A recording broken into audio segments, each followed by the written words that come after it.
Hello again there, everybody. This is Jund League number 102. So, doing a few different things than we were playing in the previous videos. My last few videos, I was trying Ignoble Hierarch, and I think I'm on a personal opinion of it's a pretty solid no for me. The draws that it facilitates were never really the end all be all draws. They're still pretty beatable draws.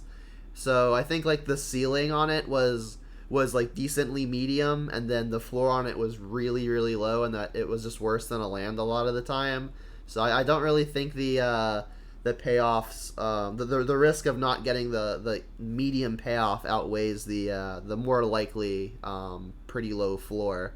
So I'm not really a fan of Ignoble and traditional Jund, so it's not on the list anymore. The only new cards that we're playing in the main deck are just 3 copies of Grist the Hunger Tide. I was originally going to have 2 copies of Dalthi Voidwalker in this video, but as the people are hanging out before I started the recording I was saying how Magic Online was updating, and while it was updating, I had 2 Voidwalkers in my Mana Traders cart, and then as I was waiting for the update to finish, someone rented both of them out, so they got swiped out of my cart from under me. So unfortunately, no Voidwalkers again, but they still are on the list for the near future, as is Ragavan, and as is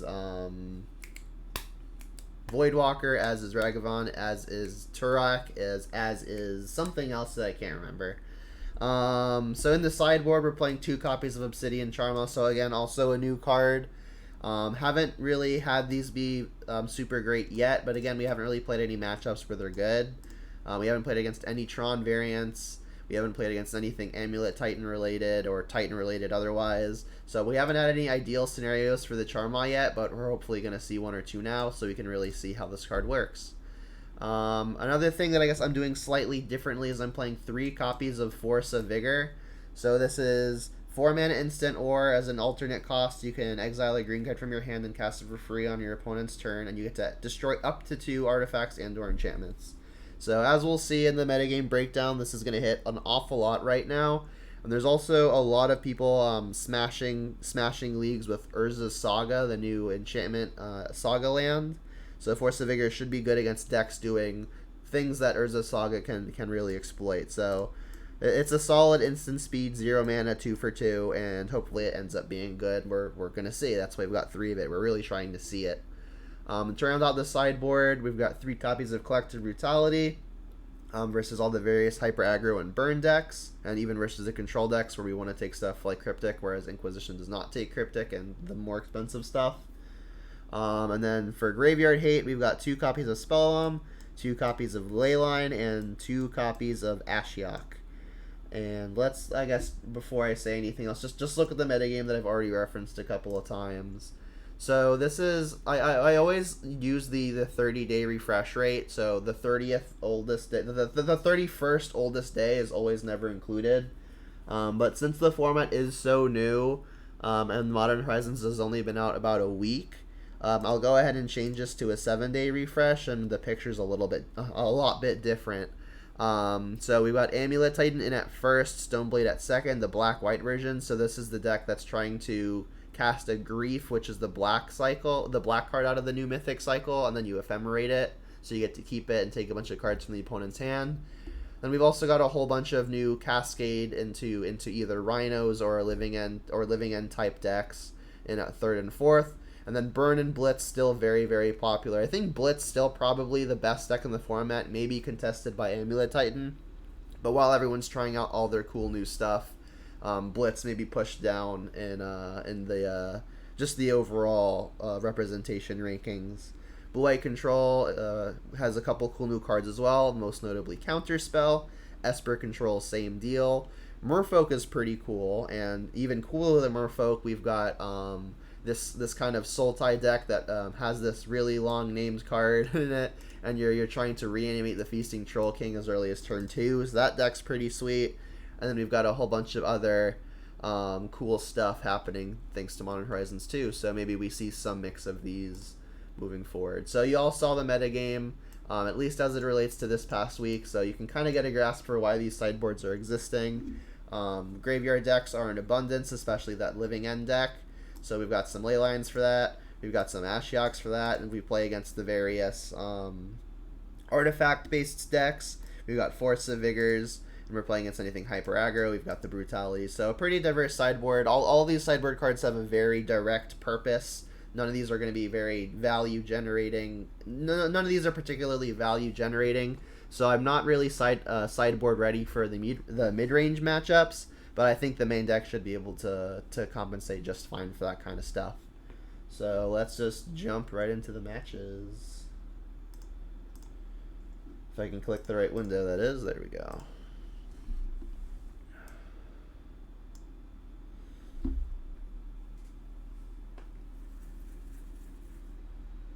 Spike did a 5-2 with Companion Laris Grixis. Everything else is renting out monkeys for Legacy.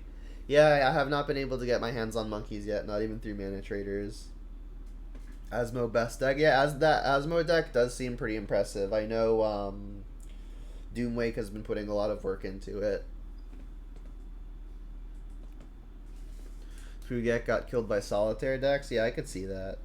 How is Affinity up there? That not up there. That's actually something that I was talking about in a group chat, in a Magic group chat with a few friends earlier. It's like, why isn't an Affinity up there? Like, I even like expanded it and kept scrolling, and it wasn't there at all. So that was surprising to me.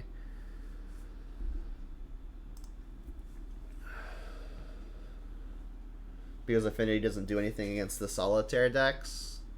Yeah, that's fair. I mean, there's some people innovating to play Metallic Rebuke. I'm not sure that's correct because I know a lot of the time in game one you just want to be the beatdown, so you don't really have an incentive to play something like a Metallic Rebuke. That sounds quite good. Probably just go Swamp on 1. It'll bite me if I draw exactly Wrenn and 6. There are 3 copies of those. Stony Silence and lots of good artifact hate. I mean, there's not really a whole lot of artifact decks in the format right now, so I don't know how many people are playing Stony Silence. But I mean, it is true that card's quite good versus artifact decks. Corey tried to do a blue-white Affinity list, but lost to Spike and Living End. Arid Mesa on 1. Okay. Alright, let's get basic Swamp and just cast this Inquisition. I could do it off of Nurturing Peatland to hold the decision on the Verdant. But let's just get this out of the way. Even versus Arid Mesa, I feel like this is probably what we're going to be wanting to do anyway. Oh, it's the Reanimator deck. Okay. So they've got 2 Persist, which is the Reanimation spell. I'm honestly thinking I'm just going to take the Persist. Fatal Push doesn't kill anything in our hand anyway. Ephemerate doesn't really have any combos. I think I'd probably take the Fatal Push. If they didn't have 2 copies of if we didn't have another Inquisition to take second copy of Persist, but given that we've got another, I think it's fine to take the Persist. I think the way that we easily fall behind in this game is they're able to reanimate a creature. They don't have a creature. They don't have a way to put a creature into the yard quite yet. And if we can rip both of their Persists out of hand, they're going to be pretty far from taking the line that gets them far ahead. Halsey says, one last question. What's the game plan against Blitz? Just in general, don't have to be specific. I think that matchup's already pretty fine. You just have to make sure you prioritize lining up your removal correctly. I think as long as you're able to kill Storming Entity, you should have a pretty okay time. So obviously save your Lightning Bolts for stuff like that. And then prioritize taking the right things with your discard spells such that you don't get blown out by mutagenic growths. Alright, let's lead on Inquisition. And then I guess we'll just go Stomping Ground tapped. And then turn 3 we can Black Leaf into a Planeswalker. So again, same plan as same plan as I outlined on turn 1. Super Friends Chun, kinda. You've been impressed with Vraska, which synergizes with Grist when you saw a Japanese streamer. Yeah, that seems cool. I mean, it's still just two things to draw a card. You need 2 powerful things to draw a card. That seems like a pretty. It seems like a pretty hard engine to assemble, and the payoff isn't that high. I'd rather my stuff be powerful individually. So this is actually not bad for us, especially having drawn Terminate. So we can Black Leaf Cliffs, play Grist.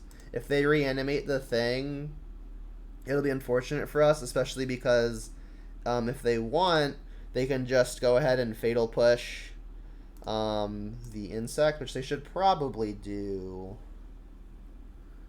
If they don't Fatal Push this, and then they go for the Reanimate, They'll enter, sack this, and then we can just terminate it, but that could make this ephemerate be problematic. There's Urborg. But you saw how like the line that the opponent has to get them far ahead is reanimating a fatty, so taking both persists is working off here. It is paying off here. Yeah, Stormwing is a good terminate target, which is why I'm playing terminate, and this is another matchup where terminate's good, and here we are with both of them. All right, let's lead on an attack for one. And then obviously gonna plus the grist again, play land, and I guess just say go.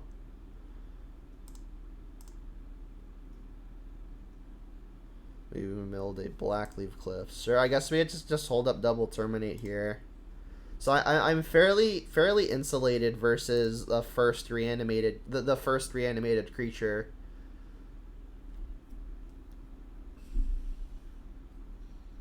You like 2 Assassin's Trophy main deck? I really hate Assassin's Trophy just as a card. Giving your opponent a land is a significant drawback.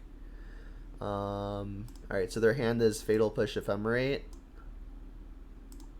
I guess I'll Kolaghan's Command that. I have no real reason to wait. And I'll have the opponent discard a card. That seems like it might have some actual value. Especially because we know they're 2 cards and both are fine. Everything that pushes and Boltstone kills the terminate target. Yeah, pretty much. It's also a good versus things like Eldrazi Tron. They ditched a Fatal Push. Okay. So their last card's Ephemerate. Ooh, that was a pretty perfect draw. Is it worth it to just hold up terminate? If the opponent draws a way to reanimate Archon, what happens? So if they draw the 5 mana thing on Burial Rites, then they tap out and I get to kill their thing anyway. Like they can't ephemerate it too. Unless they draw a land off of it, which would be the disaster scenario. But even in that scenario, we can terminate it. So what happens if they draw a persist? If they draw a persist, I sacrifice an insect. I try to terminate it. They'll ephemerate. I terminate it again. So we're not even that far off. Like if they just top deck it and put it into play, I'm still able to just cast my Bloodbraid here.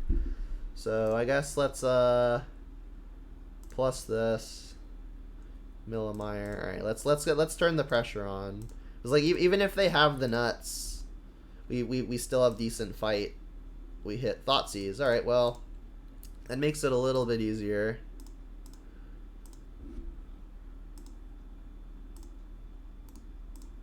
Alright, so this is going pretty well.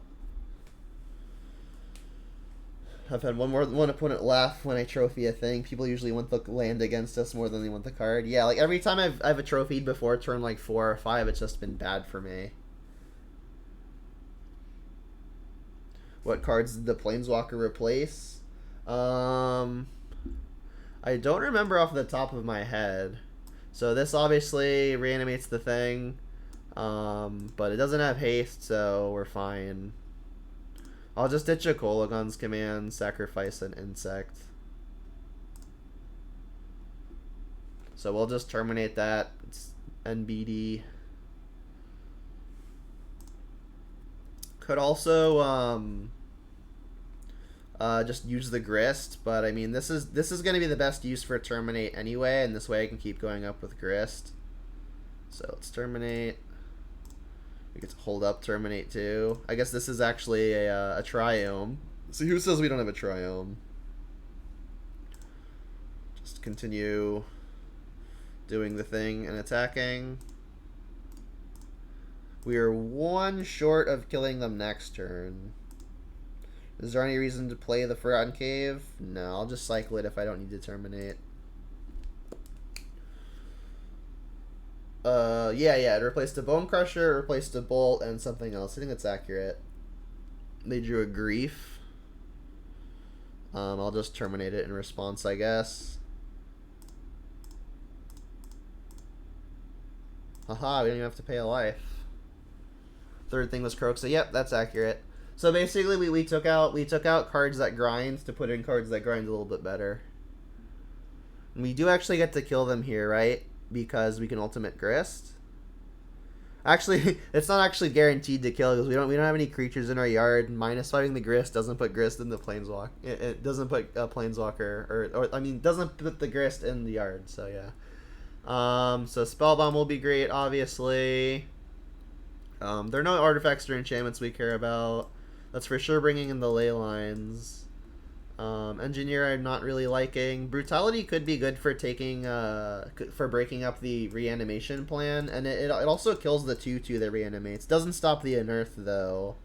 And then assuming they don't execute the combo, all pieces of the combo in one turn, Ashiok will be good too, and it's also gonna stop their Entomb effects. I like to cut some stuff off the top versus combo, just because you kind of want to have the interaction available. Push doesn't really do much of anything. Similarly, Bolt doesn't do much. It kills the 2-drop, and I guess it also goes face. But N6 doesn't really kill anything. When it doesn't kill anything, I tend to like cutting 1 or 2. Bone Crusher doesn't really kill anything either, but I don't want to go too low on clocks. Actually, okay, so what I'm going to do here is I think I'm actually just going to cut all 4 copies of Liliana. This could be risky because it's one of our good answers to Liliana, or to a reanimated thing, but we still have plenty of answers, right? Like we have 2 copies of Terminate, 3 copies of Grist, and we also just like have the various hate pieces for the graveyard. So I think this isn't going too soft. The plus is a liability if they've just got a fatty in their hand that kind of helps them. Any reason I'm not playing Endurance? I don't think that card's very good. Like obviously blowouts are blowouts, but I think it's only going to be great in the context of this matchup where they have to spend a card to interact with their own graveyard, and then we can do it. But if you're playing against something that's holistically graveyard dependent, something like Dredge, hitting the yard once isn't going to matter, I don't think. I'd rather more permanent solutions like Ashiok and Leyline. Not to say that if you've got it in your board, you're not going to not bring it in. You're still going to bring it in, but I mean, I've got my my little Endurance-like card here, but I mean, exiling the cards permanently, I think, is a lot better than just delaying it and saving them for later. Yep, this hand is very anti-combo. You playing a Leyline of Sanctity? That would suck. Don't. Yeah. Like Endurance also does 2 for 1 yourself, which is not nothing. They've mulliganed to 5. That makes the discard a little bit better. All right, we drew Ren in 6. All right, so I think I'm actually not even playing the Ren in 6 by turn 2 anyway. I guess if I get Overgrown Tomb first, I can still change my mind. So yeah, we'll get the Overgrown Tomb and then cast an Inquisition. I'm more likely than not gonna just cast either another Inquisition or Brutality, because then it puts my Ashiok in the best position, and I think Ashiok is going to be the most important piece. So they've got Entomb and Reanimate. So I guess I have to take the Entomb now, because they would just get to put whatever in their yard. So if they go Priest next turn, we can actually Brutality and kind of just take it all. Yeah, this seems good.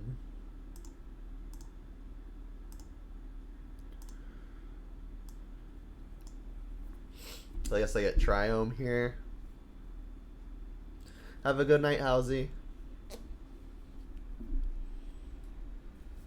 Dorito says, feel like Doubt the Void can be our sideboard option for graveyard decks and big mana decks at the same time. But yeah, I agree. I think Voidwalker definitely has some good potential. Just haven't been able to get any yet, unfortunately. Alright, so this Brutality is going to be pretty absurd. We drew Terminate, which is also nice. So we'll 2-mode this. 2 modes. -2/-2. Reveal your hand. Take that. Take that. And then we're for sure playing Ashiok next turn. I want to keep the Terminate in case they somehow pull off a combo. So I think I'm keeping Ren in 6, so I guess that just means I'm ditching Inquisition. Their hand is already so empty that these cards lose value anyway, so let's just ditch that. Yeah, I'll leave you with the Fatal Push that does nothing. Maybe I should have actually just taken the push, because once I play the Ashiok, their reanimation spell doesn't do anything anyway, and this is going to kill my first creature. So I think that was a mistake, but I'm feeling pretty far ahead. I don't think it's going to matter in the grand scheme of things, but I probably should have just taken the push. Alright, so their hand is exactly push. Alright, well I guess now when we draw our first creature, we get to get it back anyway. Alright, let's get second black, second red, Blood Crypt. Make this game a little bit harder for them. And we don't have anything in our yard that we're particularly tied to binning. Like, there's no Croxes or anything, so let's just target them. Say go. And the next turn we can start running sixing some lands back. They're playing Imperial Recruiter. Interesting. Try to consolidate a little bit here. Alright, well that fetch doesn't do anything but enable Revolt. Alright, well, I guess if we ever do find a creature... I mean, I guess I could just kill that now. Run in 6, buy back a land. Then just take the push. When we eventually find a creature, it'll be good. Let's get, I guess, basic Swamp here. I could escalate it. It's kind of free, but not as long as I have cards in my hand that I actually want to keep. I guess I could just wait on the Brutality to get a free mode off of it later. Nah, if I find something like a Bloodbraid, I'm gonna want it to be good immediately. Let's just not play scared. So reveal your hand. I'll take your push.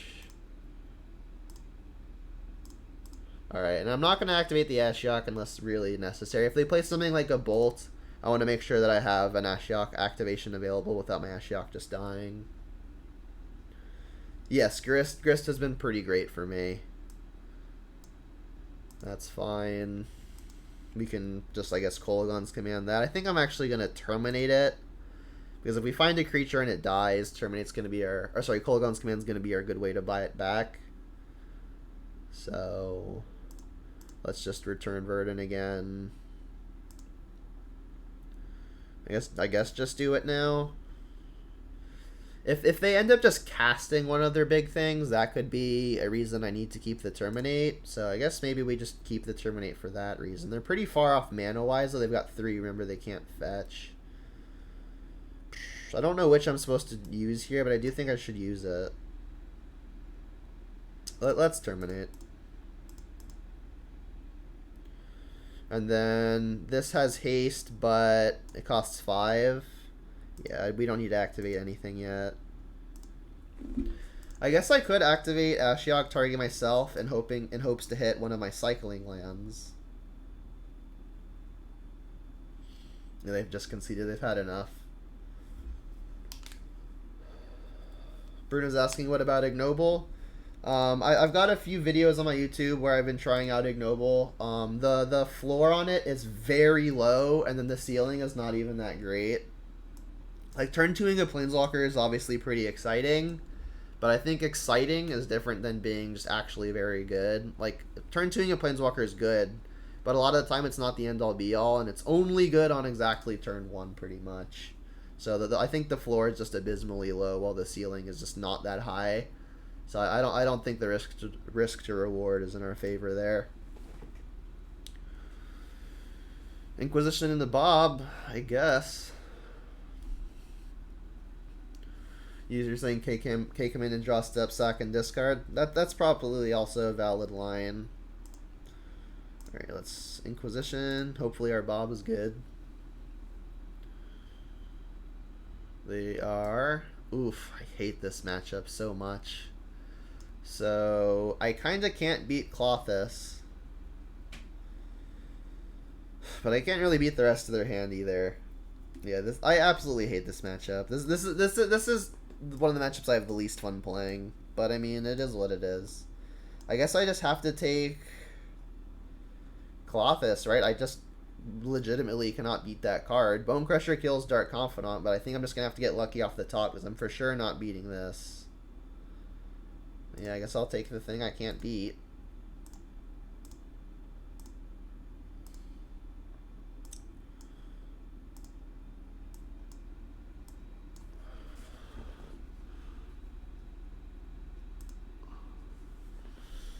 If they have one land, I think there's like a pretty solid argument to just take the elf, but they had more than one. Alright, we did actually draw a Thoughtseize, so I guess we're doing that. And then I would love to still just take this Bone Crusher, but I think I have to take the next card that I can't beat. Oh, crap. They're going to have 4 mana on turn 2, so I guess they're going to Bloodbraid or Chandra me unless I take the Sprawl. Yikes. I mean, I think I still have to take Chandra or Bloodbraid. This game is going to go long where I'm going to have to be able to beat these cards. I think I have to take the Chandra and then hope that the Bloodbraid is bad. Like the Cascade is bad. Not ideal. But I think Chandra is correct. And then I will get my basics ready. Assuming a Blood Moon is in the future.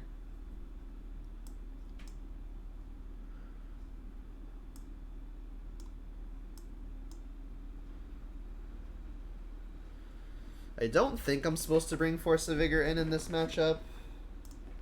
It's only Blood Moon, right? I mean, that would be my way to get out from under a Blood Moon. So maybe it's important enough. Do I think one Shadow Spear in the sideboard to help deal with permanents like Klothys? Valid option. I don't think things like Klothys and that it's indestructible. I don't think things like that are abundant enough to where it becomes, I guess, important enough to have the Shadow Spear. Alright, I need these to be bad. Alright, well that does not count. I guess if they cast it, they have to ditch Bone Crusher or a Bone Crusher and something. They are casting it. Alright, so I know nothing.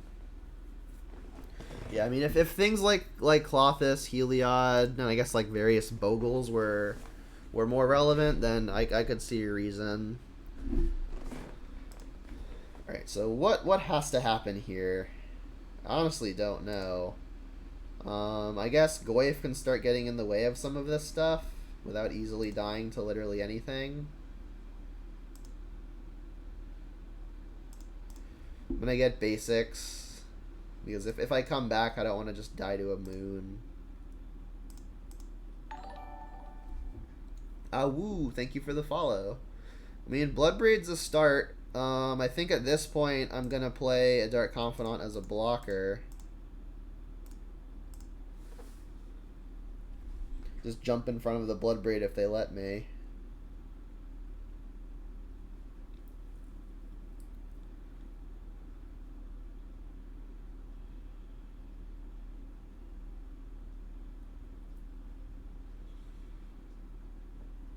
Yeah, so if the opponent had like a Chandra or a Klothys from this point in the game, I don't think I could ever possibly win. I mean, I have to get lucky as is. But these two cards would have pretty much just ended the game, so I think my takes were correct. Darker Puzzle says, we need a Jund command that says, choose to, opponent sacks a creature, turn a creature from your graveyard to hand, opponent discards a card, or deal 3 damage to a creature player. I mean, we've got something very similar in Kolagon's command. 2 of those 4 modes are the exact same thing. And then the other modes that you mentioned are pretty close. I mean, Kolagon's command is basically Jund command, but it's also Grixis command.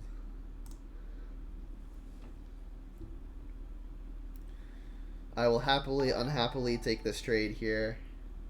And Punchliners, thank you for the follow. I appreciate the support. So I guess I have to get basic here.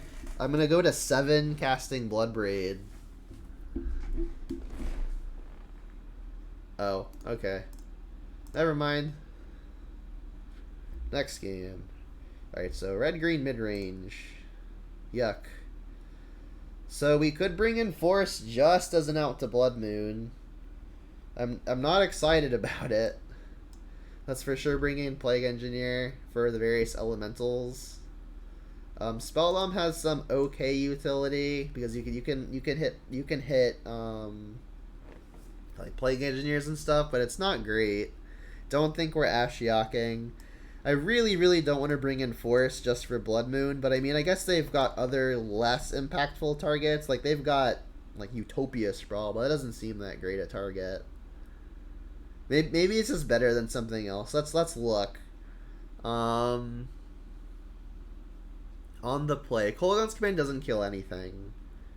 Most relevant mode is probably going to be return a creature. I don't think I want 3 mana regrow. The discard also seems pretty abysmal, but I mean, it's I think probably important enough to make sure we just don't get got by a Blood Moon. I mean, maybe this discard is so bad that it's maybe okay to take all of them out as long as we bring the forces in. I could see that. I mean, let's at least do it for science. And I think Thoughtseize is better if we have to keep something in, because if they don't have the moon, we can take something like a Chandra. So what does this look like? Kind of high on the curve for the Bobs, but no fear. No fear in this dojo. Yeah, I mean, I'm never excited about this matchup. I think this matchup is pretty poor. But I mean, let's try the forces for science. Says Darkball says, what if Lap's option was abrupt decay, destroy target non-land theory? See, I mean that doesn't matter as long as, like, in the context of Blood Moon, it doesn't matter unless you already have the black and the green. But if that's the case, you don't really need to kill the Blood Moon anymore. Yikes! So we can kill the accelerant. We have access to only basic swamp, and if we need to force something, we have to pitch a Bloodbraid. The issue is, like, we're not trying to hit much better than this. Like, I guess we gotta keep. Like, we could find a Tarmogoyf would be mulligan too, but at the end of the day, I feel like this is still a card advantage oriented matchup, and mulliganing does really suck. So I mean, if I can get lucky off the top, this hand could definitely get somewhere. And then I guess I'll lead on Blackleaf Cliffs. This is gonna have to get basic swamp pretty much. So maybe I just lead on the mire, because if they play something, I'm gonna push it off of the swamp anyway. The downside is if I draw a Wrenn and 6, I can't play it off of a swamp. Yeah, so I guess I'll just play Blackleaf on 1 for all those reasons. So I go. You had this weird glitch where you dragged your card, it crashed the client. Alright, well, let's play with some fire. Hey, we get to kill a thing. Cool. There's reason to maybe not push it, because if we draw Wrenn and 6, it's actually going to be great for us. But if we find Wrenn and 6, it may even just be important to make sure we can get another black source. So let's just push it and deny ourselves the super duper upside. Alright, so we didn't hit. I'm still going to mire on 1 here, because if we draw a way to fetch a green source, I'm going to want to also be able to get basic swamp before their Blood Moon turn. Yeah, Pawns has always been tough for Jund. I would agree with that. They're a value-oriented deck, but every single card they play is a multi for 1, or is just in an indestructible Clothis. I mean, it feels pretty rough. Alright, and this is getting basic swamp no matter what, but I guess I shouldn't fetch, because if I don't find anything to do, I don't want them to be able to pillage my swamp, so let's wait. We did find the way to fetch the green, so that's good. So now we'll pass, and then next turn plan on Blood Braiding.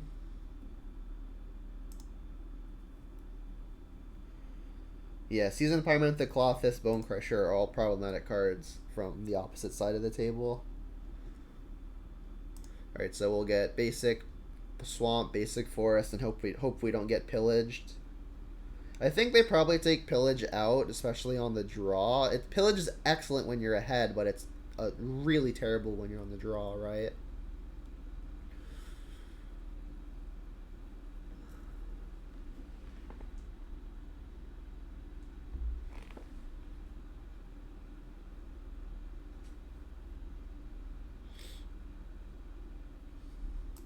No good forest targets yet. It's pretty much only Blood Moon and the stupid aura on the land. Clothis is indestructible, so won't really help there. Yep. That's annoying.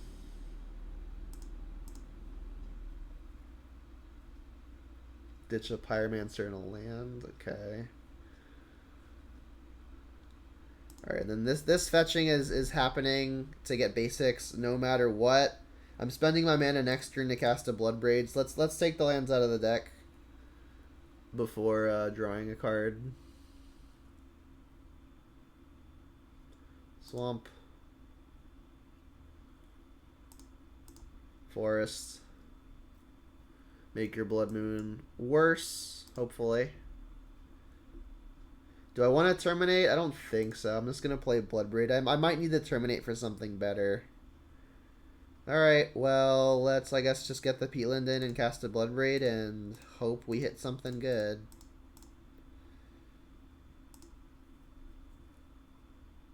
Spell Bomb. I guess that deals with the Pyromancer. It's not great. I think I'm going to hold the Bloodbraid back.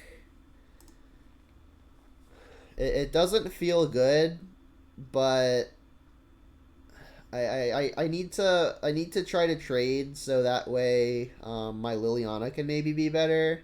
And if I attack, I don't think they're trading. I think they'll just take the hit. So I think their creatures are more likely to die if I'm trying to block. Yeah, Pyromancer is great in these kinds of matchups and not great pretty much everywhere else, which is why I think Pyromancer isn't that great of a card unless the format shapes up to be something more like this matchup. But I mean, here it's great.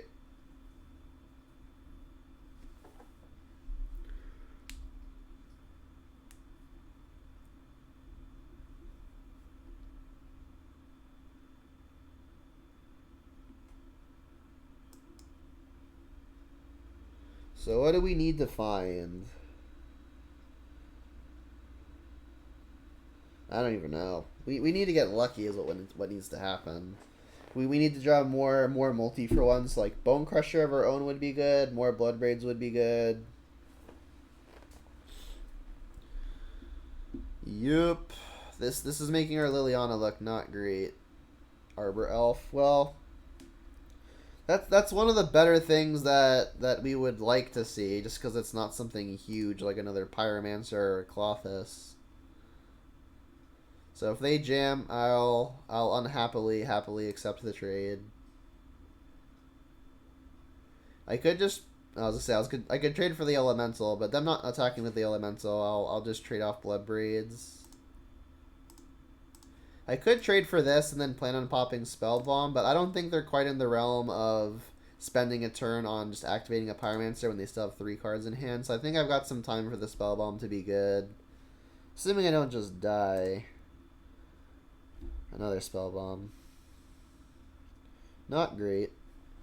I guess I could Liliana Edict here, but I mean, they just sack an Elemental. It's not great. But I mean, it's honestly not getting much better, which is why...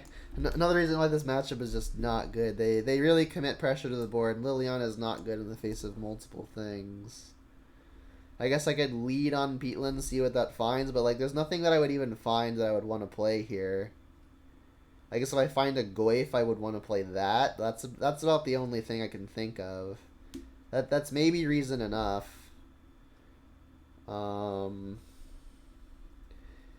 I guess I have to tap this because if I find the Goyf, I can play it off of the forest. But if I don't find it, I have to shock to terminate. I guess that means I'll use the forest, and if I find the Goyf, I could then shock because it's more likely I don't find it. So at least this way, I can painlessly terminate. I mean, that's not good either. So I guess I'll go... I'll just go Mountain. I'll plan on terminating and popping Spellbomb. I could terminate and play this Spellbomb, but I need to find relevant action really soon. So I think I'm going to spend the turn popping Spellbomb and probably just terminating. Yeah, this does look quite lost. Like, we haven't had a particularly terrible draw. It's just their stuff severely outclasses ours. Like, pretty much everything that's not a land, counting Arbor Elf, is good for them. They didn't attack with Elf. Does that mean that they want to use mana this turn? I mean, it has to, right? So, I mean, maybe I could just terminate this. Slow them down. I mean, this has to mean that they're planning on using mana. So let's kill that. That means I'm taking some extra damage, not killing an attacker. But I need to slow them down if I have any hope of climbing back. If they wanted to use the mana to like do this is an activated ability, so I can always respond with Spell Bomb. Need an Anger here? Yeah, Anger would be good in this spot. I'm not playing in Anger. One of the things I did mention in the pre-league deck tech is that my sideboard plan is soft to mid-range decks. I was kind of hoping that just like the card quality in the main deck would make up for that. But I mean, in the case of red-green Ponza, like there's almost nothing you can do, I think. There are just too many axes that we have to fight on. It's like Eldrazi in that their land hate package is just absurd. Land hate in Eldrazi cases, they just have a crap ton of mana, so their lands are just better. Just all of their cards outclass ours, and we have to attack their creature plan and we have to attack the planeswalker plan, and it's really hard to do both simultaneously while also trying to attack them. It feels very difficult. I've won the matchup before, but it's rare. I think it starts with a Goyf. That's a Renin 6. I guess if I Renin 6, ping this, I can Liliana kill the next thing, but then we're just still facing down probably Bone Crusher. I mean, it kind of has to be what I do, though, right? I'm not really making much headway any other way. Like, I could go up with this, but then Edict just takes care of Elemental. That's not good. I just, like, have to grind through all of their stuff somehow. This might just be the only way I have to do it, but it is not a good way. I could just plus here, but that doesn't seem good either.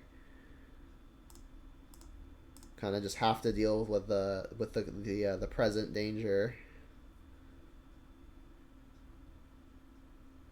Didn't think it was worth bringing in Force only for Blood Moon. Yeah, I mean, we kind of did it for science, and it's biting us here. I mean, Blood Moon is the kind of card where if we're not set up for it, it does just kill us on the spot. So I think having outs to cards that are just one-card combos is nice. I mean, like, the thing is, like, the cards we took out for the Forces weren't that good either. So I think having the higher ceiling card is still better than having the card that's better a smaller percentage of the time. Them attacking a planeswalker is kind of weird to me, because like they could probably just kill us pretty easily if they just went to face.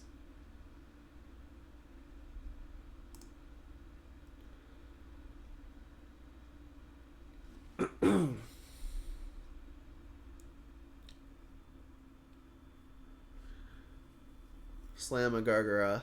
Do it. We know you've got it. There it is.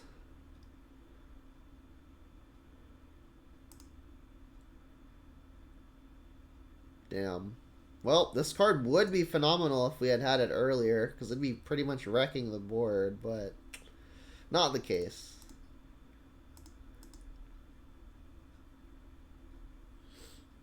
Alright, on to match 3.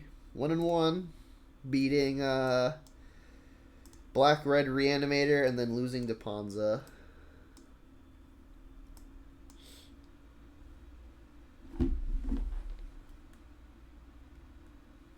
Saying we still had a draw? We didn't, though, right?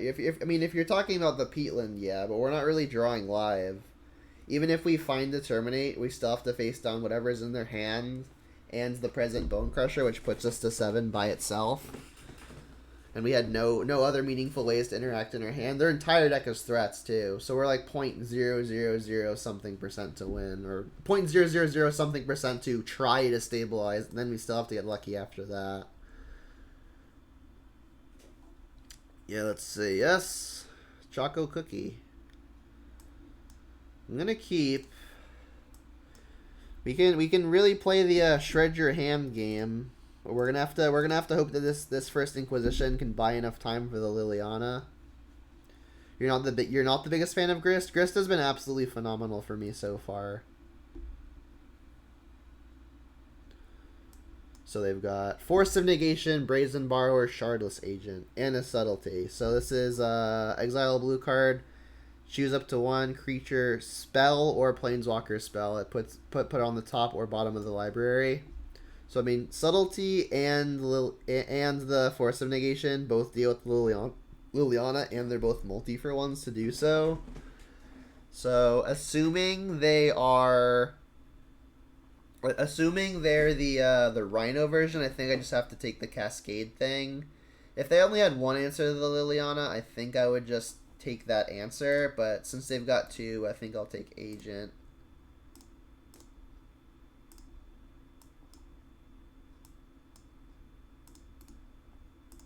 We would really like a creature here. No such luck. Alright, I guess Foothills say go. And then I'll play the Liliana next turn. It'll get hit by something. There's Island. They didn't Steam Vents here, so I guess they're keeping up the bounce part of the Brazen Borrower. I'll get Tomb here, so I can just play my Mountain and cast Liliana. Jeez. More lands, obviously pretty terrible. Ice. Yuck. Alright, well, I guess we drew more lands, so land go. So now they can just cast the Force of Negation on the Liliana, which is worse because we're obviously not getting two cards. This is a 3/3 flyer on its own. Alright, I mean, maybe that's good. We'll see.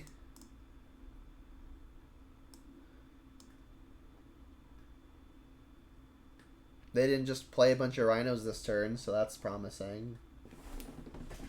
That was a good draw. So their hand is Bone Crusher, Borrower, Borrower, Force, and Subtlety. Jeez. Well, I think I'm just taking Force of Negation, because then at least they have to 2-for-1 themselves dealing with the Liliana. Sure. Because remember, they could just hard cast a Force of Negation. So I guess let's just get basic Swamp and do it. This I think was actually a mistake, because if I find a Fatal Push, I now no longer have a good way to revolt, so I probably should have just done it off of the Peatland. But I mean, I expect this to get dealt with one way or another. No? I mean, I guess I could just flash in a Borrower. And then we'll ditch, I guess, Blood Crypt.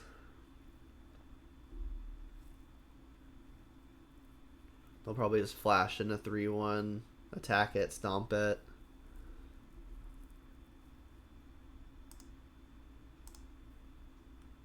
I mean, this is taking care of some of the cards in their hand one way or another. Everything in their hand's pretty much good.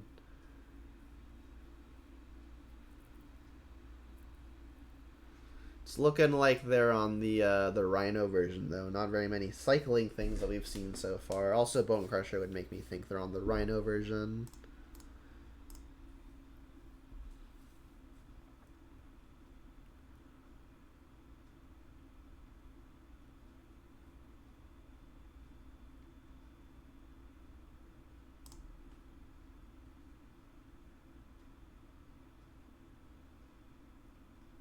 Stomp time. Oh, drew the Outburst. I guess we get to see the Rhinos and then die. Yeah. Cannot beat the Rhinos.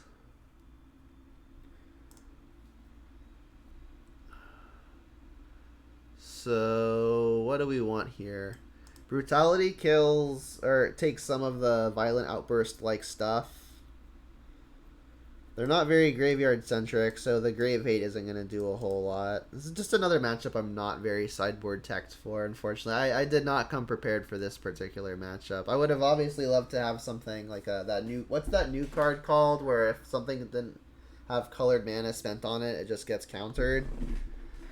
Void Mirror, is that it?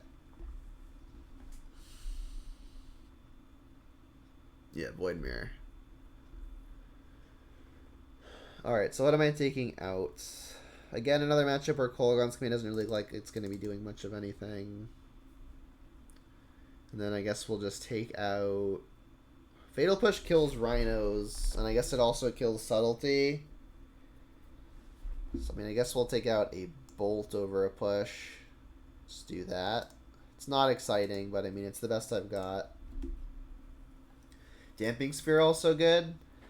I mean, yeah, I mean, it's only going to tax them once is the issue, right? So if they just play one extra land, it's not even that good anymore.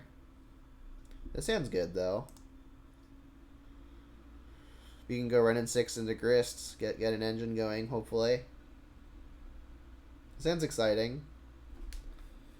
It's on the painful side, so that'll be something to be wary of.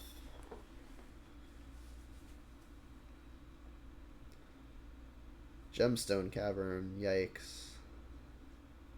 Alright, well, I mean, the discard plan will look a little bit better. Just lead on Blood Crypt. Next turn, I'll probably just end up fetching Basic Forest. So they've got... Jeez. So they've got their own set of rhinos on turn 2. Or on their turn 2. Jace is going to be hard to beat. But maybe I can pressure it with some number of Grist tokens. I think I just have to take the Outburst. I could not take the Outburst if the plan is to Brutality on 2 next turn. If I'm not taking Outburst, then I'm taking the Jace. But I mean, I can kind of deal with the Jace with the various Grist attackers. Grist also just kills Planeswalkers too. Yeah, let's just take the Outburst.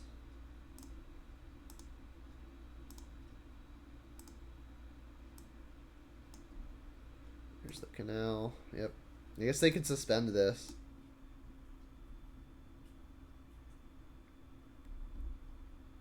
Probably just should, right? They don't want to, though.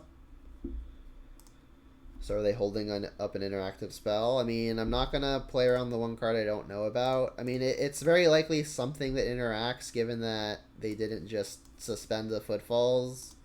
But I mean, it's hard to not just try to get this thing going. Alright, it worked.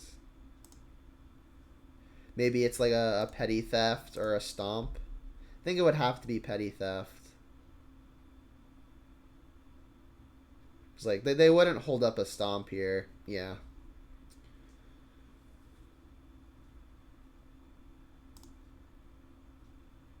So now they can flash in Brazen Borrower.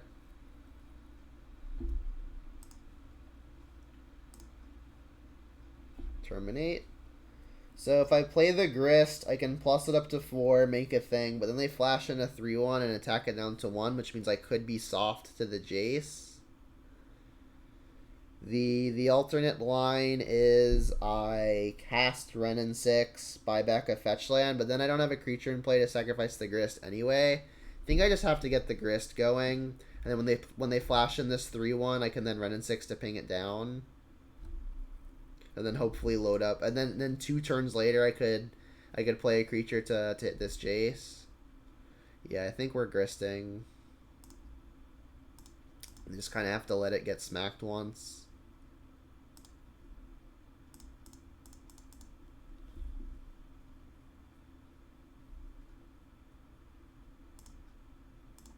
Come on, hit another copy of Grist. Never lucky. If we had another copy of Grist, it would count itself, and the +1 ability would repeat. Yeah, Brazen Borrow was pretty annoying. Ideally, they just don't draw a land, but if they don't draw a land, then they're just drawing another interactive spell. So we're kind of in between a rock and a hard place here. So they know that we've got Ren in 6. I'm imagining this is getting hit. Yeah. If our Ren in 6 doesn't work, pinging the Brazen Borrower, we could at least terminate it to keep our Grist alive. Or they could just draw a way to remove it. Brutal. So we know about only Jace now. They've suspended their Footfalls. Yeah, I mean, I guess I'm going to get the Ren in 6 going. I could cast a Brutality, but it doesn't really seem like it does much here. If they want to force this and get rid of a Jace, I'm kind of happy about that. And I guess it's free to do this now. I mean, I guess it's not super free because we can't hold up Terminate.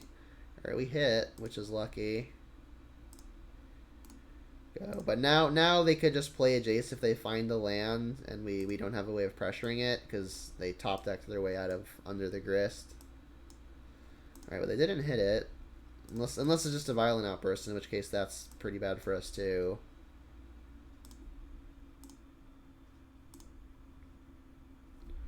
Another one. So maybe I should just play the Peatland, sack the Peatland, buy it back.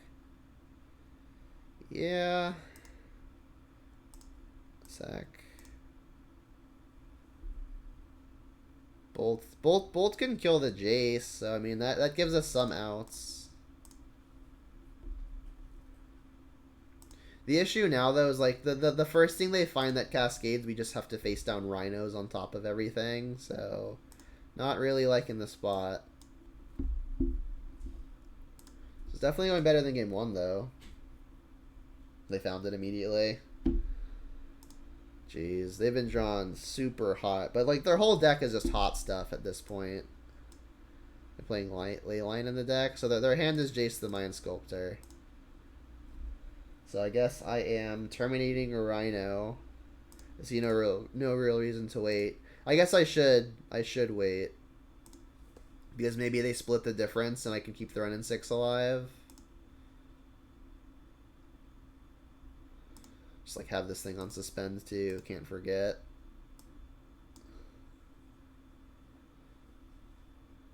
I mean, I'm killing a Rhino no matter what. They're just both at Renin 6. Alright, well this is dying no matter what.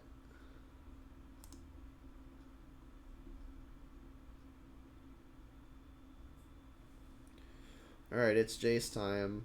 So the benefit of not terminating here is if they decide to zero this Jace for whatever reason, they do so without the information that I'm killing a Rhino. So we're going to hope they zero it here, but if they plus it, not much I can do.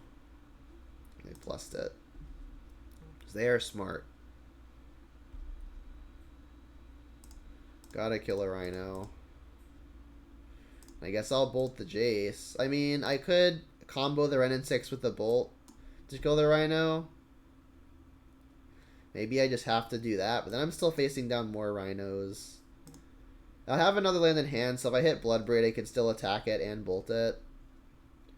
None of the options are particularly good, unfortunately.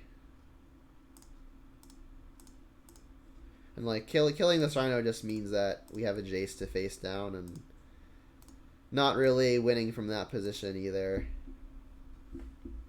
You dropped a Damnation on 4 Rhinos earlier. That's sweet.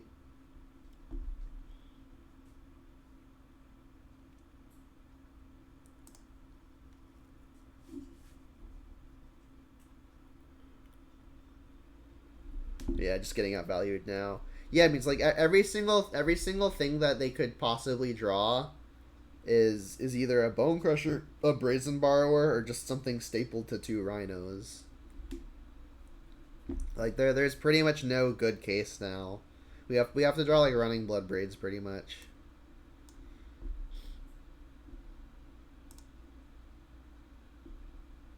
And then next turn we're facing down 2 Rhinos as well.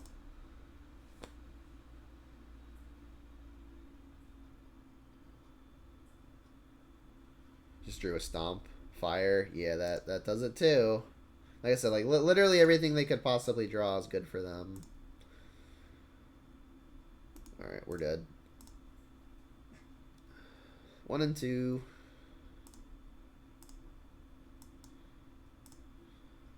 I think my impression of that matchup would be that game 1 seems pretty impossible, just because literally every card they have being a 2-for-1 or a 3-for-1 in the case of Rhinos feels pretty terrible.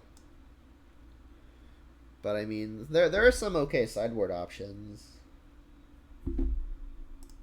Like that Void Mirror. I don't have any in the deck at the moment though, which is the issue.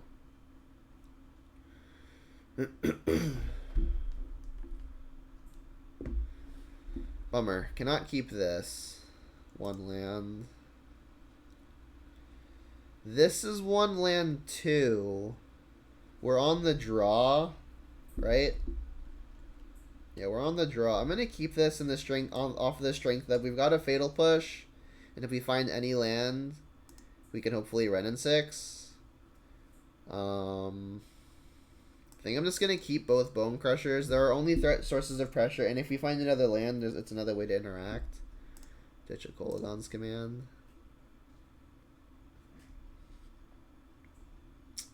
Well, we might finally have a matchup for our Dreadmaws.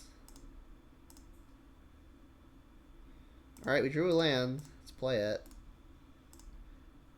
So we, I guess, get Overgrown Tomb next turn to play the Ren and 6. Yeah. It could still be Eldrazi-tron. This hand is probably fine versus Eldrazi-tron, and it is. Please no Matter Reshaper.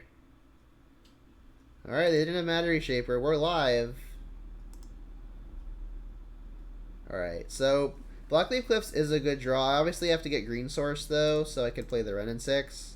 So let's get Overgrown Tomb, buy back Bloodstained Mire. Say yes. So, I mean, this is not the end of the world. We're doing alright. Say go. If they got something like a Reality Smasher off of Second Temple here, we've got the Liliana for it.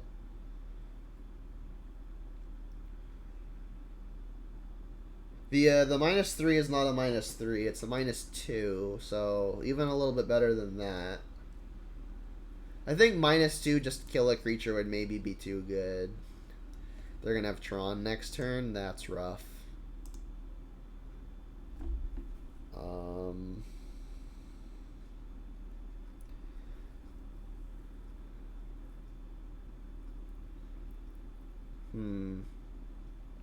They went map on 1, and then on turn 2 sacked second map, so they could have had this other map in their hand just the whole time.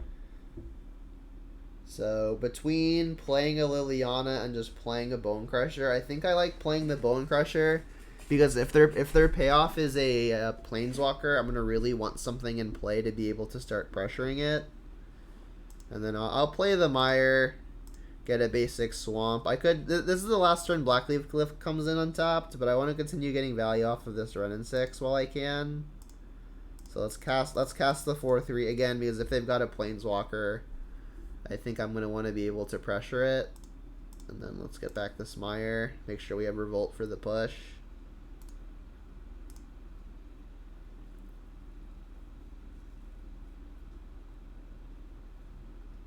Another matchup where Void Mirror would be good.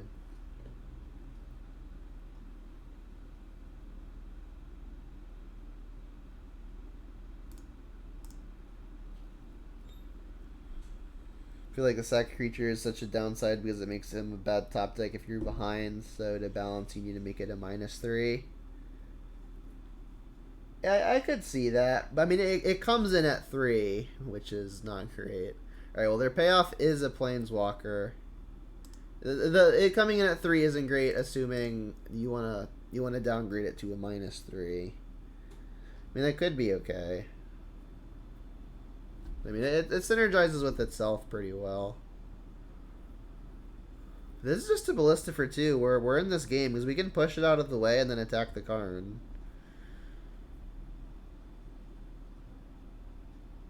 Drew a Bloodbraid. I still feel like I can't really afford doing that, because they could just block Bone Crusher, then shoot the Bloodbraid to keep their Karn alive. So yeah, we still just have to do this, I think. And then I guess we're just gonna play another Bone Crusher,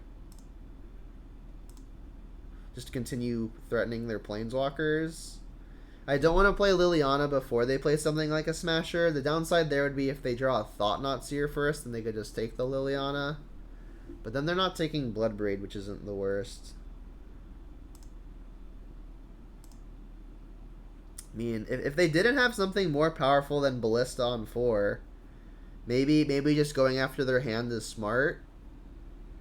But if their hand is bad, I think playing another Bone Crusher is just the correct line, because we can pressure their life total after killing this Karn.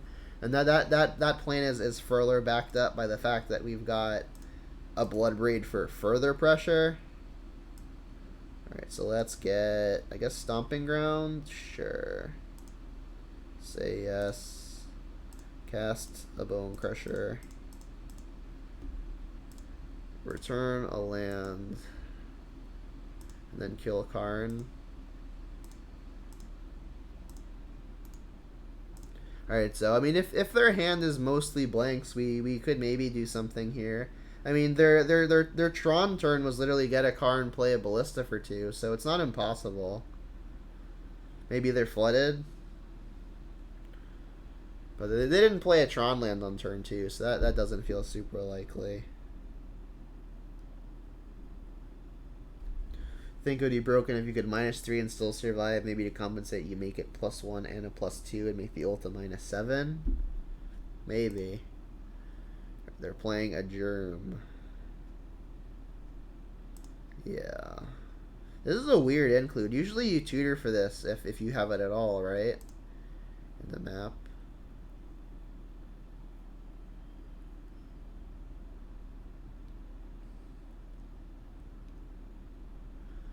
What is this? Just pop it now. Oh, chalice for 1. We're doing okay here. We get to edict this germ and smack for 8. Or we could Kolagon's command. We know their last card in hand can't be that good.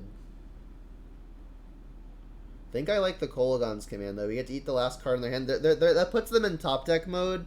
But if they draw something good, we can't hit it with the Kolagon's command anyway. And if we wait much longer, they could start bouncing this to their hand. So I think we're doing that. So I guess just an artifact, you discard. I mean, we've identified that their last card is bad though, right? So what if we just shocked them? I think that might just be better, given that their last card can't possibly be good. So we'll destroy an artifact 2 to a target. Artifact, target. And then I guess we'll just... I think I'm just gonna go downstairs with the run in 6. This is a damage battle. Every point could very easily matter.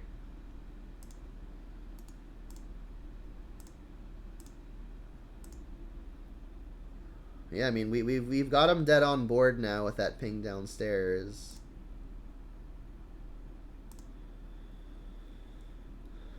What new MH2 cards? Yeah, Kung Fu got you in the chat. If you ever come to this stream, you could always type !deck or deck list, and that should get you to the deck list. So the short answer is in the main deck Grist, and in the sideboard the Dreadmaw that kills lands. I want to play some of the other new cards, but I haven't been able to play Dauthi Voidwalker yet, and I haven't been able to play Ragavan yet, just because Mana Traders hasn't stocked a sufficient number to supply everyone.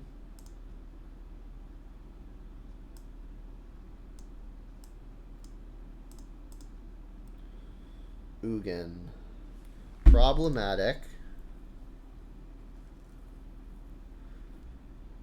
You've been playing Dauthi, Luris Rock with Ignoble and Turak. How's that been working for you? They're killing this?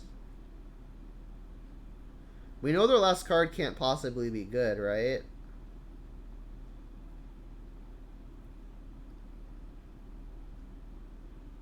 Alright, let's see what we draw. Swamp.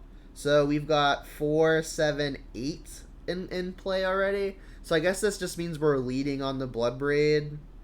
If we don't hit something good, we maybe have to ping the Ugin. If we hit literally any burn, it works well for us. The issue is if we don't activate this first and we hit a Renin 6, we'll feel pretty silly.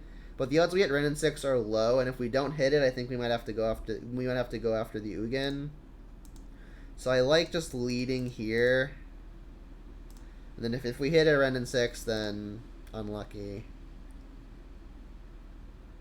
We had a Grist. That'll work.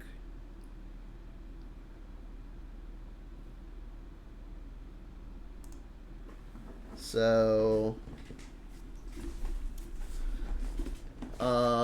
we can sacrifice a creature to just kill the Ugin after we attack. That means we could attack for 7, ping them for 8, sack a creature. I think I'd rather just ping this.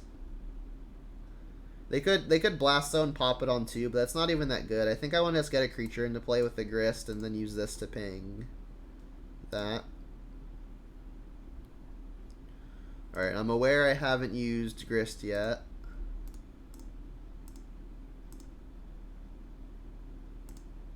There was a turn where I plus the red and 6 to buy back a land when I already had an excess of lands. So hopefully it's not that comes back to bite me. Because like, I would have been able to ping them here and on that previous turn to win. So hopefully that's not what ends up doing me in. Just play this. So they're again in top deck mode. They've got a lot of mana. The Bug Planeswalker has been very good for me so far. It's been better than I was hoping it would be. I always thought it would be probably serviceable because it kind of passes all the checks, right? It's a 3-mana Planeswalker, comes in at 3, it immediately pluses to 4. The plus protects itself, which is pretty huge. Oh, did they find Ulamog? Of course they found Ulamog. We've got the Liliana for it if that is the case. Yeah, they did find the Ulamog, jeez. I mean, we might be able to beat this at this point. Thing is, they could sack the Blast Zone. No, it costs 3 to sack it, right? So we might actually beat this attacking for 1 and pinging them. Yeah, I mean, it looks like we're going to beat it.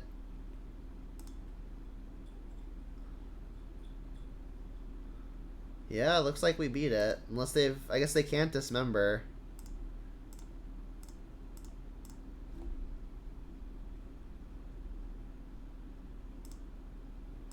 Sacrifice Ulamog, please.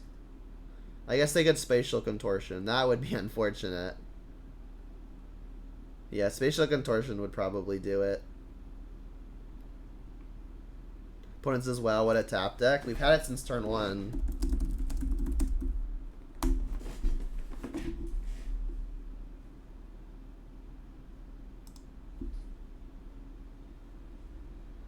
Eldrazi-tron. Force of Vigor. Come on, let me sideboard, please.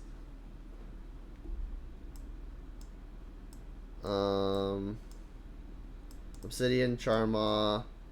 Engineer will trade with just about everything.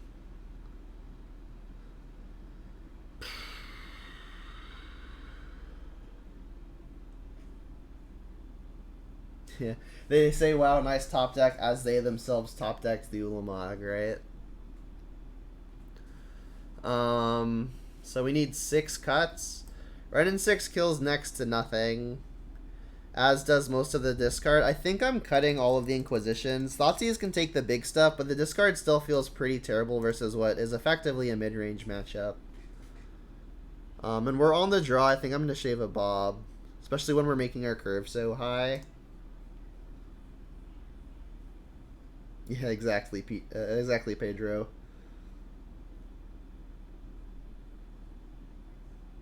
Opponent says just needed 1 more mana. Yeah, so they could pop the... Yeah, imagine having 15 mana and then complaining you need 1 more mana. Alright, well, 6 lands Bloodbraid not going to do it. This ain't going to do it either.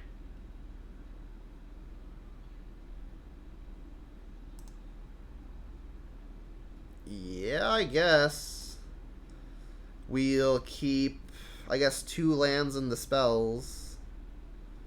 So I guess I'll bottom Cave, bottom Stomping Ground. We can go Blood Crypt into Forest. Sure. In tears, their life is so sad. Yeah. They even mulligan too. How unlucky. The opponent is so unlucky to mulligan. The only thing worse than a mulligan to 6 is a mulligan to 5. No one has ever mulliganed to 5. Not even us this game.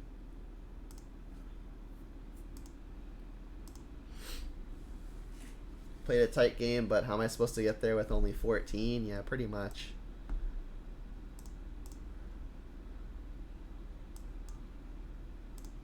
Alright, let's hope they don't have the natural Tron. That would obviously be pretty terrible for us. Pretty great for them, clearly. Go. Honestly, you can't steal Tron players. They didn't have the natural Tron. An incoming complaint about that, right? So I think I'm gonna Liliana here. It's much better for us if their next play is Thought-Knots here. If they just go Temple into Smasher, though, it's gonna feel bad. I think they would have Templed last turn if they had it, because then they could have Thought-Knotted. So playing pressure is nice, especially when next turn could be their Karn turn. So it's like, what do we want to be softer to? Do we want to be softer to a creature play or a Karn play? Because if their next turn's play is a Planeswalker, we're gonna really wish we had played Bone Crusher. But if it's not a Planeswalker, then I think Liliana is going to be a lot better, because we've got a multitude of threats, but not a lot of good ways to kill them. So I think I'm going to play the Liliana and just hope their play isn't a Planeswalker.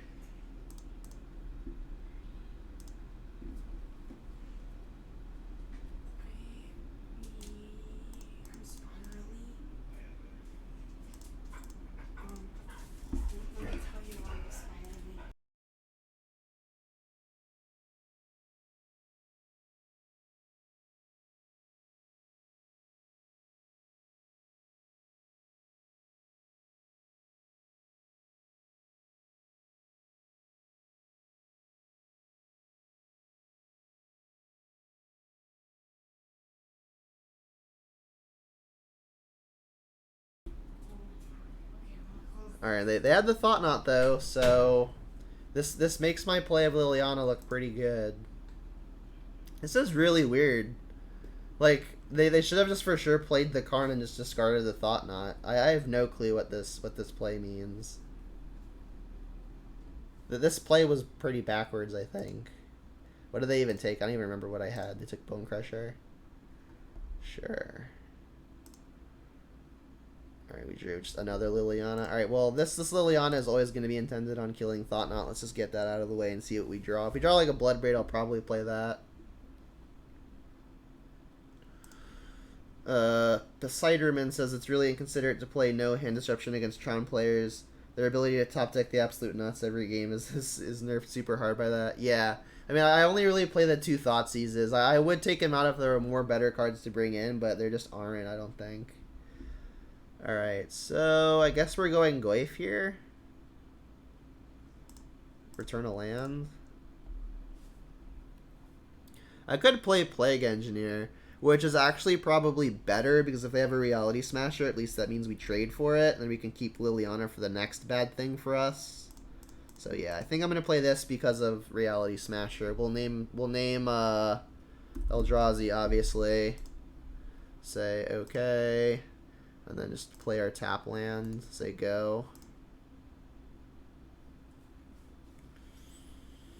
Dark Reprisal says, my ideal of a better but still fair grist would be 3 CMC, starts at 3, +2, make a 1/1, -3 destroy a creature, -7 deal damage, and then the ability of being a creature in all areas. Could be a decent Planeswalker. I think that would be probably fine. I mean, 3-mana Planeswalker that protects itself with a +2 is going to be dangerous. Got the Smasher. Another Karn. That's not great. I mean, if they minus it, we can attack it and then ping it with the Ren, unless they get like a Pithing Needle here. Is it wrong for you to play 4 Thoughtseize 3 Inquisition right now? A lot of Urza and Titan. I mean, it's always going to be, you should tune it to what you are specifically expecting to see wherever it is you are. They got Skyboat.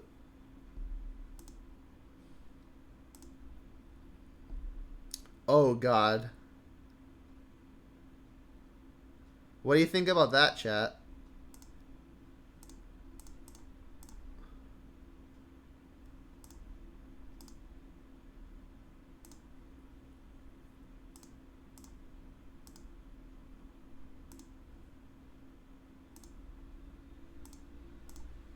That was pretty good.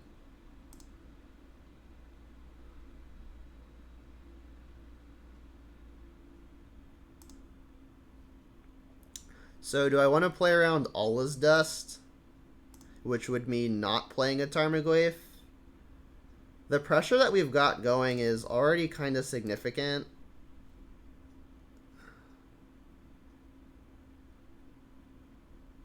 They just ditched the Thought-Knot. I mean, they're pretty far off of the mana now. Let's just not play around it. Let's try to end this game. That was a good draw. Curb Your Enthusiasm music plays. Nammer Squats, thank you for the raid. Welcome, everybody. You just missed a really epic top deck, like literally by 5 seconds. We just ripped a Dreadmaw. That opponent made pretty curious decisions throughout that game, and then they were salty about it. So, I mean, I don't really have much to say other than... I think they were in a much better spot if they just played that differently. Kung Fu, thanks for the gifted sub. And congrats, Norbit. Appreciate it, I really do. Don't know why you don't get the needle off of Karn or just tick up. Yeah, like that I really don't know what they were doing. And when we played the Planeswalker, we did that hoping that the opponent didn't have the Karn and that their next play would be a creature. And then the plus, they discarded a Karn and then played a Thought-Knot Seer. So it's just like we did the thing that played against that was strongest versus the wider range of their plays, which was a creature, and then they had the Planeswalker and just did it in our favor anyway. So I mean, it felt good. You knew that we were gonna get the stupid boat. The stupid boat's too sweet, right? I guess. They always get the boat. Yeah, boat's cool, but I mean, it's not that good. Let's go first. It's good if you can keep your Karn around, because you could plus your Karn on the boat to guarantee the attack trigger. They revealed Luris. I think this is a key. We've got turn 1 push into turn 2 Glyph. The mana situation's a little bit awkward. We find a red source, we can get some stuff going. Can't play the Ren and 6 on turn 2 now, though, but I think push into Glyph is going to be fine against Luris. What is this? Is this like 5-color zoo or something? Oh, it's Bogles. Well, we've got the Liliana. We've got Force of Vigor in the sideboard. Goyf doesn't even outsize this stupid thing. I guess I'm just gonna play Tarmogoyf. No, I should definitely play Forgotten Cave, right? Because the next turn I can play Liliana. For sure. And then if they play an aura that makes another creature, I can just push it. Norbut, utilizing those emotes that they were just gifted. Yeah. So we're just going to hope they don't make another creature here. That one's fine. That one's great for us. We get to kill that cleanly. They didn't attack? Sure. We drew Blackleaf Cliffs. Deal.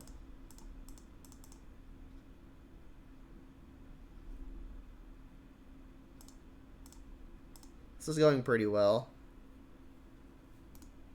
Next turn we can get Grist going. Or just get the Goyf down if we want to just close. I think I want to get the Grist going because barring Trample, we want to defend this Liliana so we can save up for another Edict. It's got First Strike, but that's not Trample. It's got First Strike, but that's still not Trample. We could still lose. But I mean, I think making blockers is going to be more important. And this is at least good, because if they fetch like a Dryad Arbor, maybe we can get another Edict saved up or something. So we'll plus first so they discard all that info. We're casting Grist here. We need to hold up the push. We need the land to hold up the push, so we're ditching either Ren and 6 or Goyf. Goyf is going to close faster, so I think I'm ditching the Ren and 6. Could get the Ren and 6 Liliana combo going, but I think every other card in my hand is a little bit more important. They discarded the Lifelink enchantment. Alright, so Peatland. Make a 1/1. Can we just like flip another Grist and make 2 1/1s? That'd be sick. Never lucky. Alright, go. Hopefully we get to block and then Edict again. Yeah, the emotes have been around for a little while. Shock?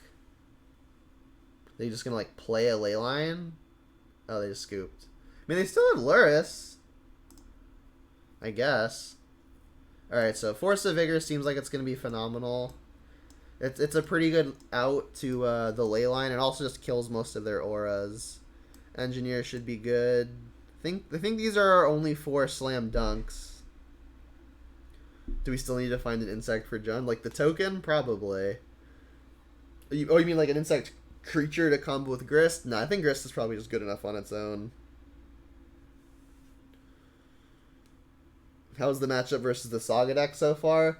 It hasn't been great. I think so. Like, for example, Hammer Time has traditionally been a very good matchup, and I actually lost to it recently. My opponent did draw 2 copies of Urza Saga, and I drew pretty soft towards the end, but I did lose, which was impressive. I'm playing 3 copies of Force of Vigor in the sideboard as a partial nod to that. So against Bogles, I think I'm for sure cutting the spot removal. They are playing Core Spirit Dancer, so I think Push and Terminate are going to be better than Bolt. And then I guess I'll just cut another Terminate because I don't want to overload on stuff that doesn't do a lot. So this seems not super exciting. We could Ashiok because that could cut off the line of fetch for Dryad Arbor. But that's about the only thing that it does. I don't think that's quite good enough. Let's just do this. Yeah, I mean, if they've got the ley line, our out is Force of Vigor. My 4 mana free card beats your 4 mana free card. Yikes. I think this is a ship. We don't have a meaningful way to interact until turn 3. It is our best way to interact. But I mean, when we have no early discard and no force, I think this is a ship, but it's close. This is better. I'm not gonna look into 5 looking for exactly a force. And then I really don't know what I should bottom here. Push is gonna be important to make sure that Liliana gets the green light. I think I have to keep my 2 creatures, so is it really just the Grist here? It might just be Grist. Just keep the things I can cast. Sure. Now, I like keeping the Goyf here, because Goyf might be the thing that lets us outsize whatever they do. They didn't have a 1-drop, and they didn't have a ley line. That feels like it's a pretty loose keep. Alright, well, I guess I'll just play that.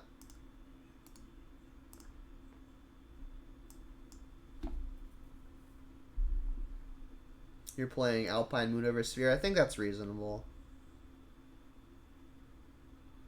Sphere is going to be better versus, like, Titan. Alright, well, that's getting pushed off of a cliff. The downside of not playing an untapped land here is now I can't play a Bob or a Goyf, which is a pretty significant downside. I mean, I like, have to kill this on the spot. So, yeah, maybe this was bad.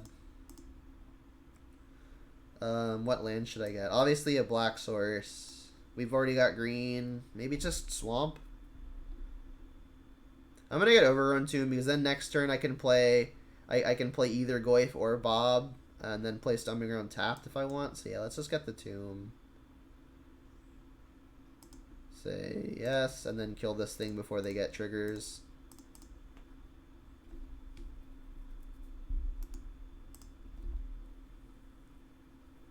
Well, the thing is, I don't have turn 3 Liliana anyway, because I only have 1 black source is the issue. Will I ever try the Luris John version? Yeah, I'll probably try it at some point. Alright, Luris to hand. So, black source would be great. No black source. Alright, well, we do want to find it, so let's get the Bob going. Yeah, KO. Stream's been popping due to a raid and Modern Horizons hype. I think I had like 70-ish people pre-raid, and then a bunch of the people from the raid stuck around, so that was pretty hype. Oh, by the way, the post I tagged you in about my pre-release kit being a paid actor. Hey, we got Black Source. I forgot to take in that same pool. My promo was the Urborg, but for green. Alright, so we're for sure killing that. I'm going to push it if I can, because I want to save the Liliana Edict for the hexproof stuff. Sick. Alright, so now we get to kill that with Revolt and go Goyf Goyf and have Liliana for backup. This is looking pretty good. Not gonna lie. Say yes. Push this. Tarmogoth, Tarmogoth. And Harry the Lizard Wizard, thank you for the follow. I appreciate the support. Goyf Squad. Goyf did his job. Found us the Black Stars. Pretty much. Squad.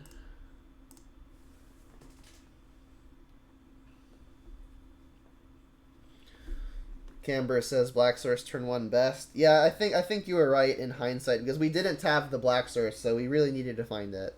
Alright, so we ended up 3-2. Got the classic Jund's trophy. And as I said, this Archive Geist, thank you for the follow. I appreciate the support. So we'll do a quick deck tech / wrap up for purposes of the recording, which I guess is a good time to plug. If you're watching here on Twitch and this is the kind of content you like, you should definitely follow me over on YouTube. All of my leagues, including this one, get uploaded to my YouTube channel, and this is league number 102. So there are 101 Jund leagues already posted on my YouTube channel, in addition to extras such as other brews, a couple donation leagues, and Mana Traders events. So this is the kind of stuff you like. There's already days worth of hours on my YouTube channel. So definitely follow, go on over to there and hit that free subscribe button. You can find all my various social media links, including my YouTube, linked in my Twitch page or just under my face right here. But let's get to the deck tech for purposes of the recording. So our 2 losses today were to, if I can remember correctly, we lost to Red Green Ponzo, which is traditionally a pretty bad matchup.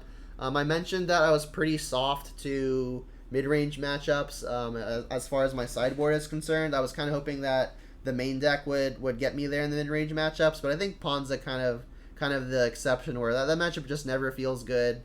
All of their cards multi for 1, and then they have like instant win buttons like Colossus and Blood Moon. So that deck feels like it's a pretty hard matchup. I don't off the top of my head remember what the second loss was. Maximize, thanks you for the follow, and Height Rat, thank you for the follow as well. Does anyone remember what my second loss was to? Yeah, KO Hierarch has been pretty bad for me, so I just stopped playing it. And I mean we've never had Hierarch before, so I mean I can give you a year's worth of experience of years worth of an opinion of how it felt without Hierarch, which is it feels fine without Hierarch. It's never really been an issue. Yes, thank you Norbit. It was Rug Rhinos. We lost to the new Cascade deck that's trying to cascade into the Overwhelming Stampede that creates 2 4/4s while exploiting the having nothing costing less than 3 by having their stuff either be something like a Bone Crusher Giant that actually costs 3 but interacts on 2, or just like things like Force Negation and Subtlety. So we lost to that deck because that matchup seems pretty abysmal game 1. But there are definitely good sideboard options. I know there's the new card that I like to forget the name of. Someone mentioned it earlier. It's the new artifact. That like if a card was cast and no colored mana was spent to cast it, it just gets countered. Void Mirror, thank you again, Norbit. Yeah, I think Void Mirror is a pretty solid sideboard option. Also, Eldrazi Tron is not a very good matchup, and obviously Tron is not a very good matchup. So I mean, it also is going to be quite good in those spots. So I think Void Mirror might just be good in the sideboard. Obviously, it's a non-dual with Bloodbraid Elf, in that if you cast a Bloodbraid Elf, and you cascade into something, you can't cast that thing. But I mean, in the matchups where Void Mirror is good, I'm just gonna be pretty happy to have it. Period. So I mean, those were the 2 losses today, and I think just the main board configuration did not have me well equipped to beat those. But the wins today were all pretty solid. We played against a Reanimator opponent in round 1, and that matchup just seems phenomenal. Even pre-board, we've got lots of good disruption to interact with their combo. Even if they are able to execute it, our Terminates came in very big in those matchups. We saw Terminate being strictly better than Abrupt Decay and Assassin's Trophy, I think 3 times in that one match alone. We played against an Eldrazi Tron opponent who did make some questionable decisions, but we still ended up coming up ahead on that, so that was exciting. We even saw our Dreadmaw at its best case, which was exciting. We got to cast this for 2 mana versus Eldrazi Tron, took him off of Tron and put a 4/4 flyer into play, so that was pretty absurd. It looked really, really good there. And then obviously we played against Bogle's opponent in that last round, but even then, the Bogle's opponent I think made some pretty questionable keeps, especially I think highlighted in that last game where they kept a 7-card hand with no Bogle or Leyline, which I think is pretty loose. So, I mean, our wins today were definitely pretty awkward, but our 2 losses weren't particularly close. So I think with the format evolving to lots of the Shardless Agent Cascade type stuff, trying to cheat in Rhinos or Living End, I think that the sideboard should definitely be adjusted to include at least a couple Void Mirrors, because it seems like Void Mirror just might be one of the premier sideboard cards of the format at the moment. So that's what I've got to say about this particular league. I guess one last note is that Force of Vigor was kind of an experiment. We did bring it in a few times, and it was very good a few times. I guess it wasn't very good a few times. It would have been very good a few times. We didn't see it when it was insane. We saw it when it was okay. So I mean, I think Void Mirror in a format plagued by Urza's Saga and the decks that are trying to exploit it, that are also doing various artifact and enchantment based things, Force of Vigor seems like it could just be very good right now. So I think 3 copies is maybe just correct. So I mean, moving forward, we'll definitely do some tuning. Like I said, in the next video, I'll probably include some Void Mirrors, but that'll be the next video. So until then, if you're watching this on YouTube, thanks for stopping by. Remember to hit that free subscribe button and hit that like. It really helps out my content and boosts my numbers to help me get this kind of stuff out to even more of a wider audience. So thanks for doing that if you do. And until next time, I hope you have a good one and Jun them out.